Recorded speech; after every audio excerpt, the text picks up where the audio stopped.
প্রিয় BA six সেমিস্টারের ছাত্রছাত্রীরা, আজকে আমি যে বিষয় নিয়ে আলোচনা করব সেটি হচ্ছে তোমাদের যে পলিটিক্যাল সায়েন্সের DSE-B1 সাবজেক্টটি রয়েছে, ফেমিনিজম থিওরি অ্যান্ড প্র্যাকটিস। এই সাবজেক্টটি থেকে আমি আজকে তোমাদের ইম্পর্টেন্ট কোশ্চেন বলে দিয়েছি। মডুল ওয়ান এবং মডুল টু থেকে তোমাদের 10 এবং 15 নম্বরের প্রশ্ন আসে। মডুল ওয়ান থেকে একটি 10 একটি 15 করতে হয়, মডুল টু থেকেও একটি 10 এবং একটি 15 কোশ্চেন অ্যাটেন্ড করতে হয়। তো মডুল ওয়ান থেকে কী কী প্রশ্ন পড়বে আমি তোমাদের এর আগের ভিডিওতে আলোচনা করে দিয়েছি। আমি বলেছিলাম পরবর্তী ভিডিওতে আমি তোমাদের মডুল টু নিয়ে আলোচনা করব। তো এই ভিডিওতে আমি তোমাদের মডুল টু নিয়ে আলোচনা করব। মডুল টু থেকে কী কী প্রশ্ন তোমরা পড়বে সেই প্রশ্নগুলো আমি একটু বলে দেবো, এবং কোন ইয়ারের প্রশ্ন তোমরা পড়লে সেখান থেকে 50% থেকে 60% কোশ্চেন কমন পাবে সেটিও আমি তোমাদের বলে দেবো।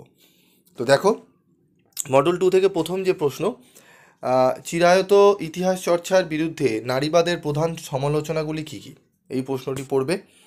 ভারতের প্রেক্ষিতে নারীর সম্পত্তির অধিকার সম্পর্কে একটি টিকা লেখো। প্রশ্নটি অত্যন্ত গুরুত্বপূর্ণ। এই দুটি প্রশ্ন ভালো করে পড়বে। আমি এর শেষে তোমাদের বলে দিচ্ছি কোন ইয়ারের প্রশ্নপত্র তোমাদের জন্য এবারে গুরুত্বপূর্ণ। পারিবারিক হিংসা আইন সম্পর্কে টিকা লেখো। নারীর ক্ষমতায়ন সম্পর্কে সংক্ষিপ্ত টিকা লেখো। ভারতের নারী আন্দোলনের বৈশিষ্ট্য ও সমস্যাগুলি আলোচনা করো। অত্যন্ত গুরুত্বপূর্ণ প্রশ্ন, এই প্রশ্নগুলো একটু ভালো করে দেখবে। এর পরবর্তী প্রশ্ন হচ্ছে পরিবারের নারীর প্রতি বৈষম্যগুলি লেখো। ঠিক আছে, তারপর হচ্ছে ভারতীয় পরিবার ব্যবস্থায় নারীর প্রতি বৈষম্যের প্রধান ক্ষেত্রগুলি চিহ্নিত করো। ভারতীয় পরিবার ব্যবস্থায় নারীর প্রতি বৈষম্যের প্রধান ক্ষেত্রগুলি চিহ্নিত করো। 8 নম্বর প্রশ্ন, 1970 পরবর্তী পর্বে ভারতের নারী আন্দোলনের গতি প্রকৃতি বিশ্লেষণ করো।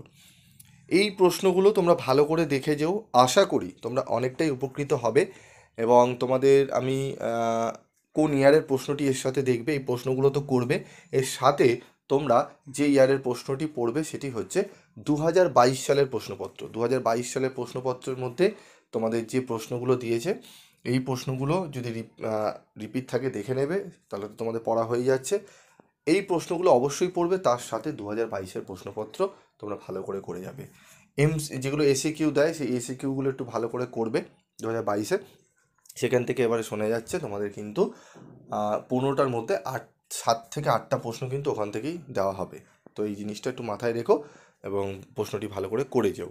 তো তোমরা রিকোয়েস্ট করেছিলে, আমি তোমাদের রিকোয়েস্ট অনুযায়ী তোমাদের দিয়ে দিলাম পলিটিক্যাল সায়েন্সের। এবং আর কোন কোন সাবজেক্টের তোমাদের সাজেশান লাগবে তোমরা কমেন্ট বক্সে লিখে জানিও। এবং পিবি স্টাডি ক্লাসে সাজেশান পেয়ে তোমরা কতটা উপকৃত হয়েছো, প্রিভিয়াস পরীক্ষাগুলো কেমন হয়েছে সেটিও তোমরা জানিও।